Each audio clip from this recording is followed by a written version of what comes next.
Hello students, एक बार फिर से आप सभी लोगों का बहुत बहुत स्वागत है हमारे यूट्यूब चैनल एजुकेशन जंक्शन में। मेरा नाम है बच्चों अमृत शर्मा। आज की वीडियो क्लास 12 स्टूडेंट्स के लिए बहुत ही महत्वपूर्ण होने वाली है, क्योंकि आज मैं इस वीडियो में आपको बताऊंगा class 12 physics most important questions for board exam 2023 से 2024। ठीक है, मैं आपको इस वीडियो में ये बताऊंगा कि कौन कौन से क्वेश्चंस आपके लिए इंपॉर्टेंट है, कौन कौन से क्वेश्चंस एग्जाम में पूछे जाते हैं और कौन कौन से क्वेश्चंस अगर आप पढ़ लेते हैं तो आपके बहुत ही अच्छे मार्क्स इजीली स्कोर आप कर लेंगे।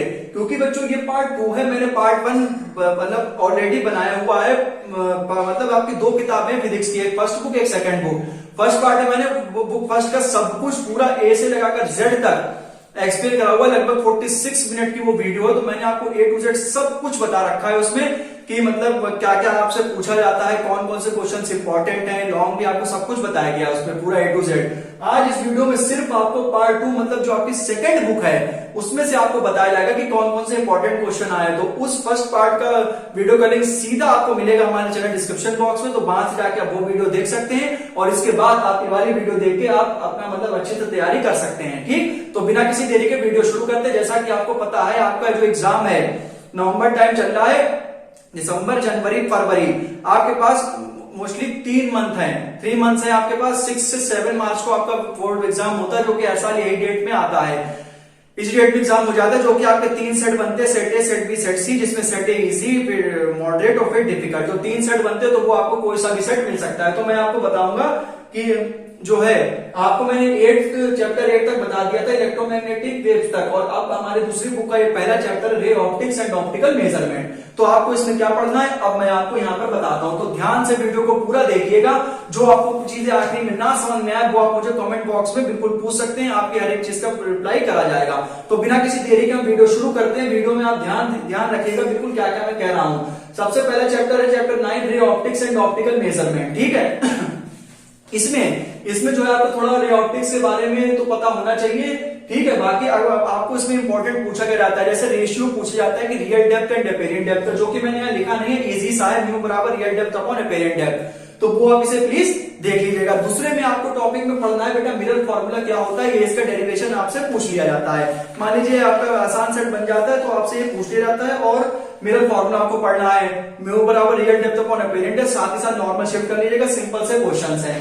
ठीक, उसके बाद आपको क्रिटिकल एंगल जो होता है उसकी डेफिनेशन आपको पता हो। ये मैंने टॉपिक इसलिए नहीं लिखा क्योंकि बहुत ही बेसिक से टॉपिक है। ठीक है, जैसे म्यू बराबर real depth upon apparent depth, ये आप एक बार देख लीजिएगा, एमसीक्यू के लिए भी काम आ जाता है। साथ ही साथ मैंने अभी आपको बताया था नॉर्मल शिफ्ट पढ़ लीजिएगा, वो भी छोटा सा टॉपिक है। उसके बाद मिरर फॉर्मूला तो बेटा आप जरूर करके जाएं। दूसरा topic TIR and optical fibre, मतलब total internal reflection and optical fibre. आप ध्यान रखेंगे जब टीआईआर पढ़ेंगे तो आप उसकी कंडीशन भी पढ़ लेंगे। 3 कंडीशंस होती है कि कौन कौन सी कंडीशंस होती हैं। ठीक है, तो सब कुछ जो है बोर्ड पे लिखना बेटा पॉसिबल नहीं है, तो ज्यादा से ज्यादा मैं आपको इसको बताने की कोशिश करता हूं। वो फर्स्ट वीडियो में भी आपको लिखवाया भी गया है और साथ ही साथ मैंने आपको हर चीज बताने की कोशिश भी करी है। तो टोटल इंटरनल रिफ्लेक्शन का मतलब टीआईआर होता है और ऑप्टिकल फाइबर्स के बारे में आप पढ़ लीजिएगा। तीसरा आपको पढ़ना होगा रिफ्रैक्शन एट स्फेरिकल सरफेस। ठीक है, ये सब आपके डेरिवेशंस हैं, ये आप पढ़ लेंगे। ठीक है, कंडीशंस पढ़ लेंगे टीआईआर की और रिफ्रैक्शन एट स्फेरिकल सरफेसेस। ठीक है, उसके बाद आप थोड़ा सा बेटा ये कर लीजिएगा कि मैं इसी में थोड़ा सा जोड़ देता हूं कि स्पार्कलिंग ऑफ डायमंड। ठीक है, स्पार्कलिंग ऑफ डायमंड की भाई डायमंड क्यों स्पार्क करता है, मतलब डायमंड क्यों चमकता है। और एक बेटा आप थोड़ा सा इसमें शॉर्ट नोट पढ़ लीजिएगा, मिराज क्या होता है। ठीक है, मिराज आपने सुना होगा जो डेजर्ट वगैरह में होता है, उससे हो सकता है कोई टास्क वगैरह आपसे पूछ लिया जाए, तो आप इस स्पार्कलिंग ऑफ डायमंड और मिराज छोटे से टॉपिक से पढ़ लीजिएगा। उसके बाद पावर ऑफ लेंस पढ़ लेना आप लोग। ठीक, उसके बाद refraction of light through prism. एक बात मैं आपको बता देता हूं, लॉन्ग के लिए क्या है कि मतलब प्रिज्म तो आप 100% पढ़ के जाए इसमें। ठीक है, जैसे कि कुछ टॉपिक्स बेटा ऐसे होते जो कि आने ही आने होते। फर्स्ट बुक में मैंने आपको बताया था, बहुत अच्छे से मेंशन करा था कि ये टॉपिक आने ही आने, 100% आने। उनका कोई ये नहीं रहता है कि 80% आ सकते हैं, हर साल आने ही आने हैं। गॉस डॉइट्स एप्लीकेशन बेटा आना ही आना है, तो प्रिज्म आपसे पूछा जाता है, एक सेट में पूछा ही जाएगा। तो reflection of light through prism, ये आपको 5वां पॉइंट तो कतई नहीं छोड़ना है। बाकी आप ऊपर से पढ़ते चल जाए। 5th पॉइंट में जो मैं टिक लगाता हूं उसे तो 100% पढ़ के जाए, आपको पेपर में मिलेगा गारंटी। ठीक, छठा जैसे क्या है कि ray optics and optical measurement, हमारा मतलब कहने का मतलब ये थोड़ा सा हम ज्यादा बता देते हैं आपको। थोड़ा सा हमारी ये है कि हमारे बोलने पे आप ज्यादा ध्यान दीजिए कि हम असल में कह क्या रहे हैं।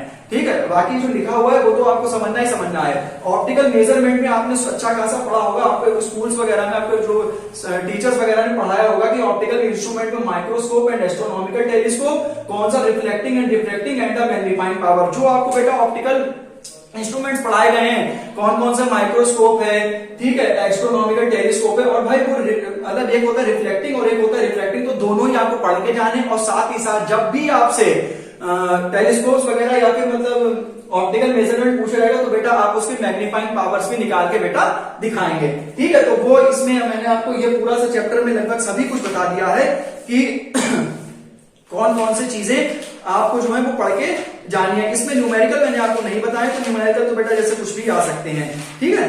तो अब जो है मुझे लगता है मैंने इसमें आपको सब कुछ बता दिया है। अब ray optics and optical measurement के 8 टॉपिक्स हैं, जिसमें से बेटा मैंने 5वें पे टिक लगाया है और मैंने 6ठे पे टिक लगाया है, ठीक है। और मान लीजिए तीसरा आप पढ़ लीजिएगा।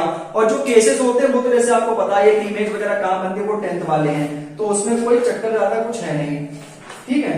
बाकी ये रेला-जॉइंट कॉची इक्वेशन ये तो हाँ, बाकी why is the colour of sky is blue, ये तो लगभग होता ही रहता है। तो बस बेसिकली आपको इतने से टॉपिक पढ़ने हैं। अब हम लोग बेटा बात करते हैं नया चैप्टर का। हमारा नया चैप्टर 9 मैंने आपको बिल्कुल खुल के समझा दिया है कि क्या क्या आपको करना है, कैसे कैसे आपको टॉपिक्स पढ़ने हैं और कैसे आपको पढ़ के जाना है। अब आपका बेटा नेक्स्ट टॉपिक आता है बेटे चैप्टर 10 वेव ऑप्टिक्स। चैप्टर 9 आपका रे ऑप्टिक्स था, यही बेटा है आपका वेव ऑप्टिक्स, ठीक है। वेव ऑप्टिक्स में 9 तो आपको समझ में आ गया बेटा रे ऑप्टिक्स क्या कहते हैं। मतलब कि ये है कि ज्यादा से ज्यादा इसमें बोलना ही पड़ेगा, ठीक है। तो देखो बोर्ड भी कोई बहुत बड़ा तो ये मतलब है नहीं कि सब कुछ इस पे लिख सकते हैं, तो ज्यादा से ज्यादा आपको लिख देंगे और जो समझाना होगा वो आपको हम समझा देंगे। अच्छा, चैप्टर 10 वेव ऑप्टिक्स में आपको क्या करना है, हाइगेंस बेटा एक साइंटिस्ट ने हाइगेंस प्रिंसिपल दिया गया था हमने, तो आपको ये 100% पढ़ के जाना है। ये बेटा शॉर्ट में पूछ लिया जाता है हाइगेंस प्रिंसिपल, और साथ ही साथ उनने प्रूफ दिया था, कौन सा प्रूफ दिया था, laws of reflection and refraction using Huygens principle. Laws of reflection और रिफ्रैक्शन बेटा अच्छा खासा पूछ लिया जाता है, ये लगभग 100% या फिर 90% पेपर में आ जाता है कि हाइगेंस प्रिंसिपल बताइए और साथ ही साथ डेराइव कीजिए laws of reflection and refraction on the basis of the Huygens principle. तो ये बेटा आपको पढ़ के जाना है, ठीक है बेटे। तो ये आप पढ़ लीजिएगा Huygens principle, proof of the laws of reflection and refraction using Huygens principle. साथ ही साथ बेटा interference, Young double slit experiment and expression for fringe breadth. इसका आपका डेरिवेशन मेरे हिसाब से सिलेबस में नहीं है, तो इसका सिर्फ आप फाइनल एक्सप्रेशन याद कर लीजिएगा। किसका, इंटरफेरेंस का, यंग डबल स्लिट एक्सपेरिमेंट का और फ्रिंज ब्रेथ का। सिर्फ आप फाइनल एक्सप्रेशन याद कर लीजिएगा, क्योंकि उसमें मतलब एमसीक्यू में भी आपसे पूछ सकते हैं। और साथ ही साथ ये भी बहुत इंपॉर्टेंट है, ये मतलब इसका क्या है, कोहेरेंट सोर्सेज है, नॉन कोहेरेंट सोर्सेज हैं, तो इसके बारे में भी आप प्लीज पढ़ लीजिएगा, ठीक है। और थोड़ा सा देख लेते हैं, अगर ज्यादा अगर थोड़ा सा आ जाता है, हाँ जैसे एक छोटा सा बेटा एक टॉपिक है कि रिफ्रैक्शन थ्रू प्रिज्म, ठीक है। रिफ्रैक्शन आपको प्रिज्म से पढ़ लेना है, कॉन्वेक्स लेंस पढ़ लेना है, ठीक है, एंड कॉनकेव मिरर, ठीक है। एक बार हम आपको थोड़ा सा फिर से बता देते हैं कि इसमें जो कोहेरेंट सोर्सेज हैं या नॉन कोहेरेंट सोर्सेज हैं, प्रिंसिपल ऑफ सुपरपोजिशन, ठीक, और बाकी साथ इंटरफेरेंस जो भी मैंने अभी आपको बताया था, इनकोहेरेंट सोर्सेज हैं या इंटरफेरेंस है, तो ये आप पढ़ लीजिएगा। उसकी कंडीशंस क्या होती हैं, कंस्ट्रक्टिव डिस्ट्रक्टिव इंटरफेरेंस, ठीक है। और साथ ही साथ हमें को देखिए, अगर कोहेरेंट सोर्सेज मैंने लिखा है तो सिर्फ ये नहीं आप कोहेरेंट सोर्सेज ही पढ़ें, आप कोहेरेंट सोर्सेज पढ़ सकते हैं, इनकोहेरेंट सोर्सेज पढ़ सकते हैं। हमें भाई कोहेरेंट सोर्सेज की आवश्यकता मतलब क्यों पड़ती है, नीड क्यों होती है हमें, ठीक है। तो मतलब ये है कि अगर थोड़ा सा कोहेरेंट सोर्सेज लिखा तो उसका देनी आपने बस डेफिनेशन याद कर लिया और आप चलेगा पेपर देने, नहीं, कोहेरेंट सोर्सेज आप पढ़ लीजिए, उसकी नीड क्या होती है, आवश्यकता क्या होती है उसकी, ठीक है, और कंडीशंस उसकी क्या होती है, तो उन्हें यहाँ अच्छे से पढ़ के जाएंगे। तो बेसिकली ये कुछ टॉपिक्स है बेटा 4, जिसमें से आपको तीसरा तो बेटा बिल्कुल छोड़ना नहीं है और पहला तो आपको बिल्कुल बेटे छोड़ना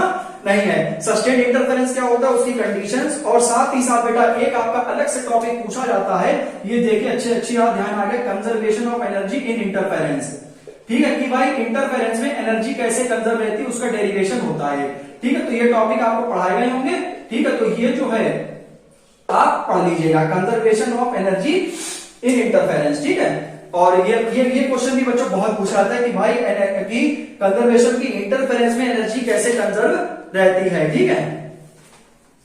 और साथ ही साथ इसी में आप टॉपिक मतलब अलग से comparison of intensities of maxima and minima, ठीक है, ऑफ मैक्स एंड मिनिमा, ठीक है।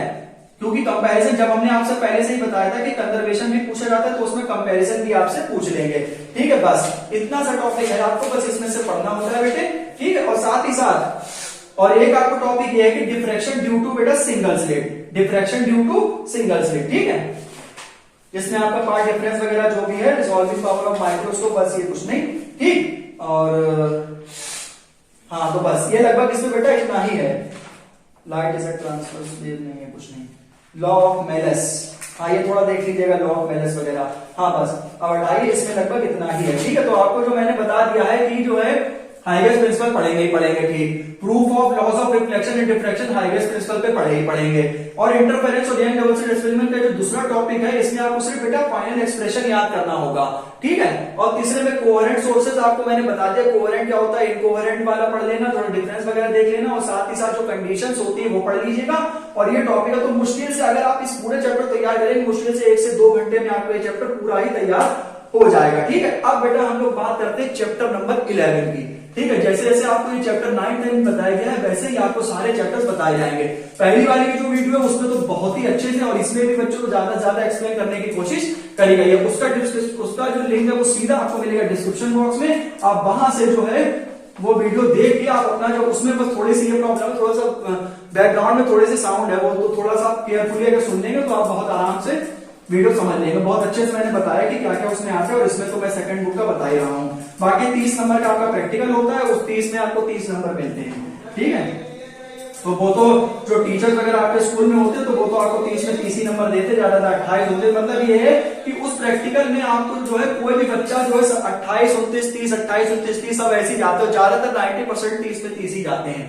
ठीक है, हाँ कोई कोई स्कूल वगैरह वाले थोड़ा सा मतलब करते हैं, लेकिन बाकी मोस्टली स्कूल्स मतलब क्या करते हैं कि भाई बोर्ड क्लास होता है तो भाई बच्चे का रिजल्ट ना खराब करके, मतलब जितना टीचर्स जो है अपना बेस्ट देते हैं कि भाई हम कम से कम जो मेरे हाथ में है नंबर उन्हें हम कम से कम दे देते हैं, तो 30 में 30 नंबर, 30 में 29 नंबर आपको मिल जाते हैं। लेकिन जो आपकी बेटा 70 नंबर की थ्योरी होती है बेटे, वो उसमें आपको खुद ही लिखना पड़ेगा, उसमें आपको खुद ही सब चीजें समझनी होगी, और साथ ही साथ उसमें आपको मतलब बहुत ही केयरफुली होकर पेपर लिखना है। और हाँ एक बात मैं आपको और बता देता हूं कि जब भी आप बोर्ड का पेपर जब लिखें तो ऐसा नहीं है कि आपने मतलब बस शुरू कर दिया हमें पेपर कंप्लीट करना, नहीं बेटा, इसमें थोड़ा सा और डिफरेंट तरीका होता है, क्योंकि आपको ये तो पता नहीं आपके बेटे कॉपी कौन चेक कर रहा है।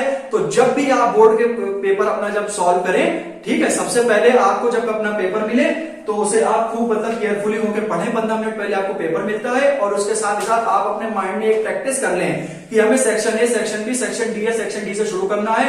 मैंने जब पेपर दिया था तो मैंने अपना सेक्शन डी से शुरू करा था, जिसमें लॉन्ग क्वेश्चंस आते हैं, तो मैंने सब वो लॉन्ग क्वेश्चंस कर लिए थे। हाँ, और जब आप अपना पेपर करें तो सीरियल वाइज करें कि ऐसा नहीं पहला क्वेश्चन कर लिया, 5वां कर दिया, 6ठा कर दिया, 7वां कर दिया। एक ट्रिक होती है बोर्ड एग्जाम में अच्छे नंबर लाने के लिए, वो ट्रिक जो होती है कि जितनी जल्दी आपकी कॉपी टीचर चेक कर देगा उतने ही जल्दी आपको नंबर अच्छे मिलेंगे। मतलब अगर आप पहले के मतलब सेक्शन ए कर रहे हैं तो सेक्शन ए पूरा लिख लीजिए line by line, section B कर रहे हैं तो सेक्शन बी का आंसर नंबर 6, आंसर नंबर 21, 22 करके।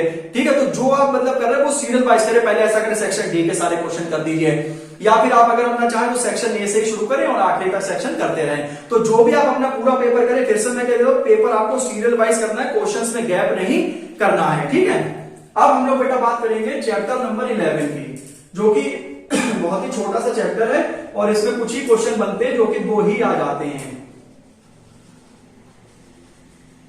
क्योंकि मैंने ये देखा है कि अब बेटा इसमें कुछ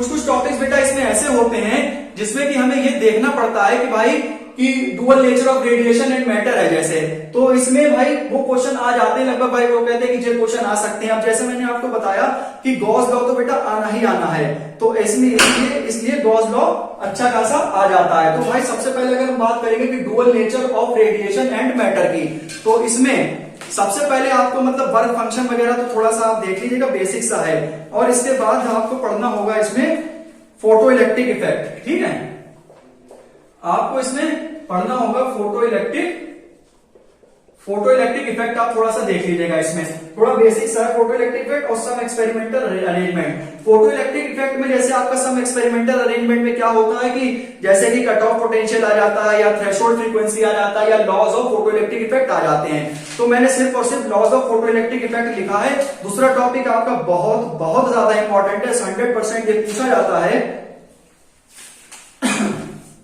100% ये पूछा जाता है कि Einstein equation of photo electric effect. ठीक है, Einstein equation of photo electric effect कि भाई हमसे ये जरूर पूछा था, जिसमें मैंने टिक लगाया वो तो आप 100% पढ़ के जाएंगे। भाई फोटो इलेक्ट्रिक इफेक्ट आप पढ़ लीजिएगा, थोड़ा मतलब बेसिक सा है, इजेक्टेड इलेक्ट्रॉन्स के ऊपर है कि भाई मेटल सरफेस के जो मतलब इलेक्ट्रॉन्स का इजेक्ट होना फोटो इलेक्ट्रिक इफेक्ट कहलाता है। तो Einstein equation of photo electric 100% आप पढ़ के जाएंगे। साथ ही साथ जो एक्सप्लेनेशन है, ठीक है, explanation of laws of photo electric effect, ठीक है, तो ये भी आप देख लीजिएगा। लॉज ऑफ, क्योंकि छोटे से टॉपिक हैं और इंपॉर्टेंट टॉपिक है और ये आपके अच्छे खासे पूछे जाते हैं, फोटो इलेक्ट्रिक इफेक्ट। ठीक है, अब भाई एक्सप्लेनेशन में जैसे सब कुछ तो नहीं लिख सकते हैं, तो एक्सप्लेनेशन में आपसे क्या पूछा जाएगा, explanation about intensity, about frequency, ठीक है, और determination of Planck constant and work function. तो इसमें आपका लगभग बस इतना ही सा है, 3 से 4 टॉपिक्स हैं आपके। तो बेटे आपको इसमें सिर्फ और सिर्फ इतना ही पढ़ना होगा, ठीक है बेटे। तो ये आपका जो है photo electric effect, Einstein equation of photo electric, Einstein equation of photo electric effect और एक्सप्लेनेशन ऑफ लॉज ऑफ बेटे फोटो इलेक्ट्रिक इफेक्ट। तो ये आपको इसमें से थोड़ा सा करना होता है और थोड़ा सा इसमें आपको पढ़ना होता है केयरफुली। तो ये आप दूसरा वाला और ये लगभग ये तीनों ही इंपॉर्टेंट है। तो इसमें आपका लगभग यही पूछ लिया जाता है कि हमें ये बताइए कि भाई फोटो इलेक्ट्रिक इफेक्ट क्या होता है, या हमसे बेटा ये पूछ लेंगे कि Einstein equation of photo electric effect बताओ, या explanation of laws of photo electric effect आप मुझे समझाइए। और एक्सप्लेनेशन कैसे होता है, या तो इंटेंसिटी के थ्रू, फ्रीक्वेंसी के थ्रू, ठीक है। अच्छा 1 मिनट रुक जाइएगा। अच्छा, तो अब हम लोग शायद से इसमें अगले चैप्टर की बात करते हैं। तो इसमें हम थोड़ा सा और देख लेते हैं, जैसे कि अगर हमें थोड़ा सा और सॉल्व करना हो, जैसे और अगर हमें कुछ और टॉपिक्स हो बेटा, तो और उसमें क्या क्या, तो 1 मिनट बस आप वेट करिए प्लीज, ठीक है। तब तक आपको जो मैंने बहुत ही अच्छे से बेटे समझाया हुआ है, और प्लीज बेटा इस वीडियो को लाइक जरूर कर देना। आप सिर्फ सब आप ही के लिए बच्चों ये सब कुछ समझाया जा रहा है, ठीक है। वीडियो बेटे लाइक कर देना, और आप बिल्कुल चिंता ना करें, पेपर आपका बेटे बहुत ही अच्छा होगा, ठीक है। बस आप अपने ऊपर बिलीव रखें और जो है हाँ, और आप अच्छे से अपना पढ़ते रहें, ठीक है। और जैसे ये जैसे चौथा क्वेश्चन है कि मैटर वेव्स में वेव नेचर ऑफ पार्टिकल्स आप पढ़ लेना, ठीक है, वेव नेचर ऑफ पार्टिकल्स, ठीक है। और जो है आपको पढ़ना होगा कि डी ब्रॉगली रिलेशन, कि भाई डी ब्रॉगली रिलेशन क्या होता है। ये बच्चों अक्सर पूछ लिया जाता है कि लैम्डा बराबर h/p। ये बेटा डी ब्रॉगली रिलेशन है, वेवलेंथ के थ्रू उन्होंने बताया था कि भाई मैटर वेव और वेव नेचर ऑफ पार्टिकल, मतलब वेव नेचर जो है वो पार्टिकल्स के थ्रू कैसा है, ठीक है। अब जो है आपको मैटर वेव पढ़ लिया और डी ब्रॉगली रिलेशन आप पढ़ के जाइएगा। तो ये 4 टॉपिक्स हैं, इसके अलावा कुछ नहीं। अब बेटे हम लोग बात करते हैं बेटा आपके चैप्टर नंबर 12 की, जो कि बेटा आपका है एटम्स, ठीक है, एटम्स। वैसे यूनिट 1 है जी आपकी, जो कि एटम्स एंड न्यूक्लियाई है, ठीक है। तो इसमें बेटे 1 मिनट रुक जाइएगा प्लीज। हाँ, तो इसमें हम लोग का चैप्टर आता है बेटा 12 एटम्स, कि एटम्स और न्यूक्लियाई आपकी 8th यूनिट थी। तो इसमें पहले मैं जो है आपको चैप्टर 12 के बारे में बता देंगे, इसके बाद आपको जो है न्यूक्लियाई के बारे में बताएंगे कि कौन कौन से टॉपिक्स आपके इंपॉर्टेंट हैं, ठीक है। जैसे ये बेटा आपका पहला है कि अल्फा पार्टिकल, ठीक है, अल्फा पार्टिकल स्कैटरिंग एक्सपेरिमेंट, ठीक है, EXP लिख देते हैं शॉर्ट में, ठीक है। तो हम यहाँ पर अल्फा पार्टिकल और स्कैटरिंग एक्सपेरिमेंट में पढ़ेंगे, ठीक है। ये इंपॉर्टेंट क्वेश्चन है, मतलब ये ऐसे भी पूछा जाता है, स्कैटरिंग ऑफ अल्फा पार्टिकल। ये आपका रदरफोर्ड एक्सपेरिमेंट पे बेस्ड है, ठीक है। और इसके साथ ही साथ बोर्स मॉडल, रदरफोर्ड मॉडल आप क्लास आप पढ़ते हुए आए हैं, ठीक। अब हम लोग को बेटा क्या पूछा जाएगा, जैसे Bohr's model of hydrogen atom आप देख लीजिएगा। उसके बाद आप साइज ऑफ न्यूक्लियस के बारे में जानिएगा कि असल में साइज ऑफ न्यूक्लियस क्या होता है, ठीक है। साइज ऑफ न्यूक्लियस भी ये भी आपका एक इंपॉर्टेंट चैप्टर है, ठीक है। साइज ऑफ न्यूक्लियस में इसके बाद जो आपका थर्ड वाला पॉइंट है बेटा, जो कि बहुत ही इंपॉर्टेंट है, जो कि आपसे सीधा सीधा पेपर में पूछा जाता है कि भाई बोर्ड्स पोस्टुलेट के बारे में हमें बताओ कि बोर्ड्स पोस्टुलेट क्या होते हैं, जिसमें कि बेटे उन्होंने 4 पोस्टुलेट दिए थे, nuclear concept, quantization condition, stationery orbit और फ्रीक्वेंसी कंडीशन। तो ये आपसे सीधे सीधे पूछे जाते हैं, तो इन्हें आप डायरेक्ट लिख लीजिएगा, ठीक है।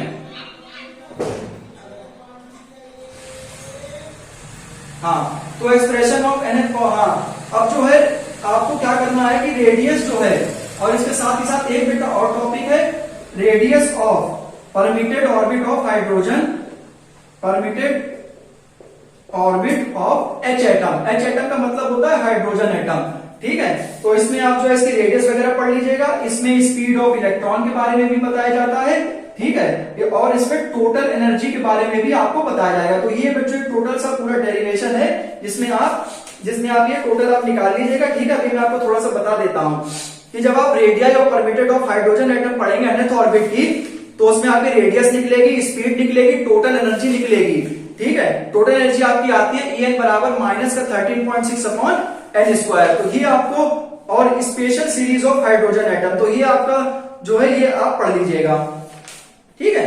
बस इसमें बेटे इतना ही है, और थोड़ा सा देख लेते हैं hydrogen line spectra qualitative treatment only. हाँ, तो बस ये बेटा इसमें कुछ नहीं है। अब बेटा एटम्स आपका हो गया, जिसमें अल्फा पार्टिकल बहुत इंपॉर्टेंट है, बोर्ड पोस्टुलेट, और ये चौथा वाला पॉइंट तो आप बिल्कुल नहीं छोड़ेंगे, ये आपके बोर्ड एग्जाम में 12th क्लास में पूछा जाता है, ठीक है। अब हम बेटा आते हैं न्यूक्लियर चैप्टर पे। अब छोटे छोटे चैप्टर्स बचे हैं, बाकी जो रे ऑप्टिक्स और वेव ऑप्टिक्स है, यही पूरा लगभग किताब घेरी हुई है आपका, ठीक है, जो कि आपको वो भी बता दी जा चुके हैं। अब हम लोग बताएंगे आपको न्यूक्लियर में क्या क्या पूछा जाता है, क्या क्या इंपॉर्टेंट है, ठीक है। अच्छा, 9 चैप्टर से हम लोग चल रहे हैं। अब हम लोग जो है अगले चैप्टर की बात करेंगे, जो कि आपका यूनिट 8 में एटम्स और न्यूक्लियाई था। एटम के बारे में आपको बता दिया गया, न्यूक्लियाई एक छोटा सा चैप्टर है, तो वो भी आपको बता देते हैं, क्योंकि हर चीज लिखना बोर्ड पे पॉसिबल नहीं हो पाता है, तो थोड़ी बहुत चीजें जो है वो बतानी पड़ती है, मतलब बोल के भी बता देते हैं, ठीक है। अब देखें, हाँ, तो चैप्टर 13 अब हम न्यूक्लियाई की बात करेंगे। हाँ, तो न्यूक्लियाई एक बेटा छोटा सा चैप्टर है, जिसमें आपके कुछ ही टॉपिक्स हैं, तो वो आप पढ़ लीजिएगा। जैसे कि थोड़ा सा बेसिक पढ़ लीजिएगा कि न्यूक्लियर फोर्स क्या होते हैं। जैसा कि आपको बताया गया होगा कि न्यूक्लियर फोर्स हमारे सबसे स्ट्रॉन्गेस्ट फोर्स होते हैं।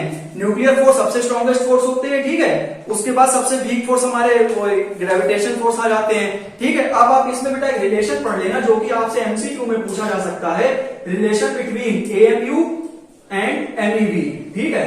ये आपसे एक रिलेशन पूछते हैं कि बेटा एएमयू में और एमईवी में मतलब क्या है। एएमयू का मतलब होता है एटॉमिक मास यूनिट, एमईवी का मतलब होता है मास इलेक्ट्रॉन पर वोल्ट। तो ये आपसे रिलेशन पूछा जाता है, और साथ ही साथ साइज ऑफ न्यूक्लियर, ये आप जो है सिर्फ ऐसे ऊपर ही ऊपर पढ़ लीजिएगा, ठीक है।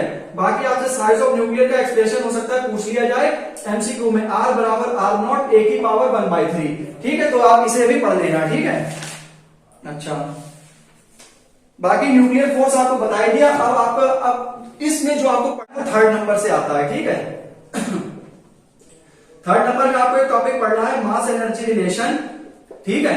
उसके बाद मास डिफेक्ट, उसके बाद binding energy per nucleon, binding energy per nucleon and it's variation, ठीक है। अब इसमें भी थोड़ा शॉर्ट कर देते हैं। इसमें जो है आपको ये दोनों तो मतलब 2-3 लाइन के, तो इसे आप जो है पढ़ लीजिएगा, एमसीक्यू में पूछ लेते हैं। तीसरा आपको मास एनर्जी रिलेशन पूछते हैं, मास डिफेक्ट पूछते हैं, और ये binding energy curve per nucleon, ये आपका बहुत ही इंपॉर्टेंट टॉपिक है। तो बाइंडिंग एनर्जी आप पढ़ के जाएंगे, और एक न्यूमेरिकल ऐसा होता है, बाइंडिंग एनर्जी कर्व आता है फर्स्ट पार्ट पे, और सेकंड पार्ट पे न्यूमेरिकल आता है। तो वो न्यूमेरिकल बाइंडिंग एनर्जी कर्व पे ही होता है। बाइंडिंग एनर्जी आप देख लीजिएगा कि एटम्स का कैसे डिस्ट्रीब्यूशन होता है, हायर से लोअर पार्टिकल्स कैसे जाते हैं वहां पर, ठीक है। तो उसका ग्राफ कुछ इस प्रकार का बनता है। तो आप जो है इसमें मास एनर्जी रिलेशन, जो भी छोटा टॉपिक है, बाइंडिंग एनर्जी कर्व और उसकी कुछ कंडीशन है 3 से 4 पॉइंट, तो वो आप कर लेना, ठीक है। तो ये आपका इस चैप्टर में बस इतना ही था। आगे चैप्टर की बात करते हैं, relation between half life period वाला। ये हाफ लाइफ पीरियड थोड़ा सा पढ़ लीजिएगा। अगर हाँ बाइंडिंग एनर्जी आप पढ़ें, तो उसमें आप जो है न्यूमेरिकल वगैरह देख लीजिएगा, और साथ ही में इसी में ही आपको कुछ जैसे क्वेश्चन वगैरह जो है वो पूछ लिए जाते हैं कि भाई कंप्लीट करो न्यूक्लियर रिएक्शन को, कंप्लीट न्यूक्लियर रिएक्शन, ठीक है। एनआरएन लिख देते हैं कि भाई आपसे कैसी क्वेश्चन पूछी जाती है कि boron 510 plus H24 gives out C613 plus 1H1 proton, ठीक है। तो आपको जो है ऐसे आपसे क्वेश्चन पूछे जाते हैं कि आपको ये बाइंडिंग एनर्जी कर्व पे बेस्ड है कि भाई आपको ये फर्स्ट पोर्शन दे देंगे, आपको सेकंड पोर्शन आपको अपने आप कैलकुलेट करके निकालना है। तो ये क्वेश्चन ऐसे बुक्स में बहुत सारे होते हैं, आपको ऐसे अरोड़ा में आपको बहुत से क्वेश्चन मिल जाएंगे, बहुत ही अच्छी किताब है ऐसे अरोड़ा, ठीक है। तो इसमें आप जो है आराम से जो है इसमें ऐसे क्वेश्चन कर लीजिएगा जो कि आपके 100% ये क्वेश्चन आते ही आते हैं। मेरे पास 12 लिखे हुए हैं तो इन्हीं 12 में से पूछ ले जाते हैं, ठीक है। तो 12 तो अब यहाँ पे बेटा लिख नहीं सकते हैं, बाकी मल्टीप्लीकेशन फैक्टर, क्रिटिकल साइज और हाँ न्यूक्लियर रिएक्टर जो मैंने आपको बताया था वो आप पढ़ लीजिएगा, न्यूक्लियर रिएक्टर, ठीक है। न्यूक्लियर रिएक्टर ये छोटा सा टॉपिक है, बहुत ही आसान से चैप्टर से, एटम्स एंड न्यूक्लियाई है, ठीक है। तो न्यूक्लियर रिएक्टर के बारे में आप पढ़ेंगे। न्यूक्लियर फिशन फ्यूजन बच्चों वाला टॉपिक है, ये आपको पता होगा। अब हम लोग बात करते हैं chapter number 14 semiconductor devices and digital circuit, ठीक है। Semiconductor devices and digital circuits, ठीक है। तो इसमें जो है ये भी बहुत ही इंटरेस्टिंग चैप्टर है, बहुत आसान चैप्टर है, ठीक है। बस रे और वेव ऑप्टिक्स थोड़े से बेटा कठिन चैप्टर है, बाकी आपको लगभग आसानी से ये बुक आपको बहुत अच्छे नंबर दिलाएगी। पहला पार्ट हमारा बना हुआ है वो आप देख लेते तो फिर बहुत ही आपके अच्छे नंबर, आप इतना पढ़ लेते हैं तो आप बहुत अच्छे नंबर स्कोर कर लेंगे, ठीक है। अच्छा, तो अब आप जो है जैसे sir classification of metal semiconductor insulator on the basis of conductivity and resistivity, ठीक है। इसमें आपको जो है स्पेसिफिक कंडक्टिविटी वगैरह पूछी जाती है कि कितने से कितने बीच में लाई कर रहे हैं, ठीक है। उसके बाद आपसे पूछा जाता है एनर्जी बैंड गैप, ये इंपॉर्टेंट क्वेश्चन है, पेपर आसान आ जाता है तो ये क्वेश्चन पूछ लेते हैं डायरेक्ट कि भाई एनर्जी बैंड इन कंडक्टर्स, ठीक है। एनर्जी बैंड कंडक्टर्स में बताओ, एनर्जी बैंड बेटा इंसुलेटर्स में बताओ, ठीक है, और एनर्जी बैंड बताओ बेटा सेमीकंडक्टर्स में। तो आपसे ये एनर्जी बैंड गैप पूछा जाता है जो कि आपके 3 सेट बनते हैं फिजिक्स के पेपर में, क्लास 12 के सीबीएसई बोर्ड में, जिसमें से एक सेट में ये क्वेश्चन होता ही होता है। अच्छा, ठीक है। अब हम लोग बेटा बात करते हैं कि intrinsic and extrinsic semiconductor, intrinsic and extrinsic semiconductor, ठीक है। अभी आपको इंट्रिंसिक एंड एक्सट्रिंसिक सेमीकंडक्टर्स, ठीक है, पी एंड एन टाइप, ठीक है, पी एंड एन टाइप, और इसके बाद आपका आता है बेटा पी एन जंक्शन, ठीक है। अभी आपको थोड़ा सा इसमें बताते हैं कि एनर्जी बैंड गैप आपको बताया दिया कंडक्टर, इंसुलेटर और सेमीकंडक्टर, तो ये तो आप पढ़ेंगे ही पढ़ेंगे। इसके बाद आप इंट्रिंसिक और एक्सट्रिंसिक सेमीकंडक्टर्स पी और एन टाइप पढ़ेंगे। 2 तरह के सेमीकंडक्टर्स होते हैं, एक इंट्रिंसिक होता है, एक एक्सट्रिंसिक होता है, ठीक है। इंट्रिंसिक सेमीकंडक्टर वो कंडक्टर है जो हमारे प्योर फॉर्म में होते हैं, एक्सट्रिंसिक सेमीकंडक्टर वो होते हैं जिसमें हम इम्प्योरिटी मिलाते हैं। तो ये 2 तरह के होते हैं, एक होता है पी टाइप पॉजिटिव, एक होता है एन टाइप नेगेटिव। तो ये क्वेश्चन आपका एक पिछली साल बोर्ड एग्जाम में आया था कि how intrinsic semiconductor behave like a extrinsic semiconductor. तो इनका बेटा जो है वो बिहेवियर पूछा जाता है, तो एक साइड में बिहेवियर लिख देते हैं, मतलब इनका व्यवहार एक दूसरे के प्रति कैसा रहता है, ठीक है। तो एक क्वेश्चन पूछा गया था, पिछली साल रिपीट कर देते हैं कि how intrinsic semiconductor can behave like a extrinsic semiconductor. तो इनका बिहेवियर पूछा जाता है। और ये एक टॉपिक है पी एन जंक्शन, जो कि ये भी आपका लॉन्ग में पूछ लेते हैं, बहुत ही आसान सा टॉपिक है। पी एन जंक्शन मतलब होता है पी टाइप और ये एन टाइप का कॉम्बिनेशन होता है जंक्शन का, ठीक है। तो ये आपसे पी एन जंक्शन पूछते हैं, तो मेरे हिसाब से इसमें जो है ये क्वेश्चन में आपको शॉर्ट में भी मिल जाएगा, ठीक है। और पी एन जंक्शन तो बेटा आता ही आता है, ये भी इंपॉर्टेंट टॉपिक है। अब हाँ, अब जो है अब थोड़ा सा और इसमें से देख लेते हैं कि और इसमें क्या है। एक्सट्रिंसिक सेमीकंडक्टर का बिहेवियर पढ़ लेना, N type P type semiconductor अलग से पढ़ लेना, बाकी इसके सर्किट सिंबल क्या होते हैं, ठीक है, और ये भी आपको पढ़ के जाना है। और वर्किंग ऑफ जंक्शन डायोड, ठीक है, वर्किंग ऑफ जंक्शन डायोड को जेडी लिख देते हैं जल्दी में, क्योंकि हमें पता है कि आपको पढ़ाया गया होगा कि भाई जंक्शन डायोड 2 तरीके से वर्क करता है, एक होता है फॉरवर्ड बायस और दूसरा होता है रिवर्स बायस, ठीक है। तो ये आपको जो है ये भी पढ़ के जाना है। ये शॉर्ट क्वेश्चन आपको बहुत हेल्प करेगा, एमसीक्यू में हेल्प करेगा, न्यूमेरिकल्स में, न्यूमेरिकल वगैरह में शायद नहीं, लेकिन हाँ फॉरवर्ड बायस में अगर आप पढ़ लेते हैं तो कैसे करंट का फ्लो होता है, रिवर्स में कैसे करंट का फ्लो होता है, ये आपको पता लग जाएगा। फॉरवर्ड और रिवर्स बायस आता ही आता है। और एक हमारा 5वां टॉपिक है कि junction diode, junction diode behave as a full wave and half wave rectifier, ठीक है, behave as a full wave and half wave rectifier, ठीक है। तो ये आपको जो है ये रेक्टिफायर आपको पता है दो तरह के होते हैं, एक रेक्टिफायर होता है हाफ वेव रेक्टिफायर और एक होता है फुल वेव रेक्टिफायर। तो आपके जंक्शन डायोड में आपसे अलग से ये पूछा जाता है लॉन्ग क्वेश्चन में, जिसमें कि आपका फुल वेव रेक्टिफायर जो है ये आपका ज्यादा इंपॉर्टेंट है। आते दोनों ही हैं, दोनों में से एक आता है, लेकिन ज्यादा कौन सा पूछा जाता है, ज्यादा फुल वेव रेक्टिफायर पूछा जाता है। तो ये पहला, दूसरा, तीसरा, चौथा, ये चार तो बहुत ही आसान है, इसमें बस बिल्कुल ऐसे समझ लो रटना ही है, इसमें ज्यादा कुछ है नहीं। पांचवें वाले में थोड़े से डायग्राम वगैरह हैं, आपको कुछ सर्किट वगैरह इस तरह के बन के आएंगे, तो वो आपको ऐसे बनाने होंगे, ठीक है। बस इसमें इस चैप्टर में इतना ही था, junction as a full wave half wave rectifier. और देख लेते हैं, हाँ रेक्टिफायर जो है वो आपको पता लग चुका है, ठीक है।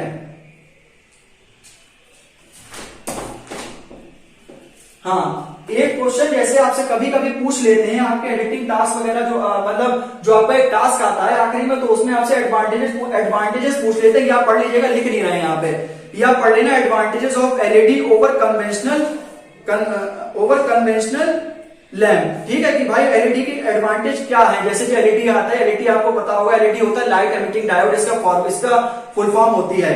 तो इसमें जो है आप कन्वेंशनल और एलईडी के ऊपर, कन्वेंशनल लैम्प के ऊपर आप एडवांटेजेस पढ़ लीजिएगा, ठीक है। बाकी ये सोलर सेल वगैरह जो है ये थोड़ा सा रहने दीजिए। हाँ, working of NPN transistor, working of PNP transistor, ठीक है, relation between alpha and beta, ये थोड़ा सा देख लीजिएगा, ठीक है।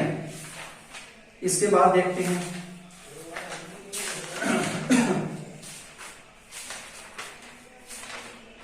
हाँ, इसके बाद जो गेट वगैरह होते हैं, जैसे गेट के बारे में भी आप थोड़ा नॉलेज रखें कि गेट जैसे लॉजिक गेट है, ठीक है। बाकी ये आपका लगभग इतना ही था सेमीकंडक्टर तक, और ये पार्ट 2 चल रहा था, ठीक है। बाकी आपको 9th से लेकर सब कुछ आपको बता दिए गए कि 14 चैप्टर तक, और ये सब आपको जो भी है आप एक कॉपी अपने नोट कर लें और ये आप लिखते भी रहें, ठीक है। और बाकी जो गेट वाला है, गेट में आपको लॉजिक गेट, एंड गेट, और गेट, ये सब आप अपने आगे जो है ये बहुत काम आते हैं पढ़ने के लिए। जब आप आगे बेसिस वगैरह करेंगे बैचलर ऑफ साइंस, तो वहां आपसे इसके थ्रू क्वेश्चन पूछे जाते हैं। तो इसलिए आप जो है लॉजिक गेट्स वगैरह भी पढ़ लें, एंड गेट, और गेट, ट्रूथ टेबल क्या होती है, लॉजिक गेट क्या होते हैं, बूलियन अलजेब्रा क्या होती है, तो इस बारे में भी आप जो है थोड़ा सा जाने। और इस वीडियो में अगर हमारी आपको कोई भी किसी भी प्रकार का डाउट हो तो कमेंट सेक्शन आपके लिए हमेशा ऑन है, आप वहां से पूछ सकते हैं। न्यूक्लियर रिएक्शन को मैंने बता दिया कैसे रिएक्शन को कंप्लीट करते हैं, तो आपको असल अरोरा में कम से कम 30-40 एग्जाम्पल मिल जाएंगे, और उन्हीं में से आपका पेपर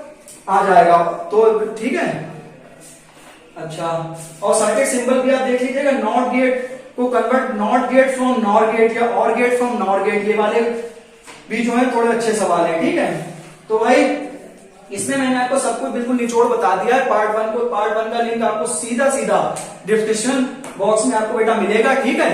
तो आपको फर्स्ट पार्ट भी बहुत अच्छे से मैंने बता दिया है, और सेकंड पार्ट भी आपको बहुत ही अच्छी तरीके से समझा दिया गया। कोई भी दिक्कत आती है तो आप कमेंट बॉक्स में मिले। और ये वीडियो बहुत ही मेहनत से बनाई है बच्चों, तो वीडियो को बेटा लाइक करो, चैनल को सब्सक्राइब करो, और आप सभी लोगों को ऑल द बेस्ट आपके बोर्ड एग्जाम के लिए। Thank you so much.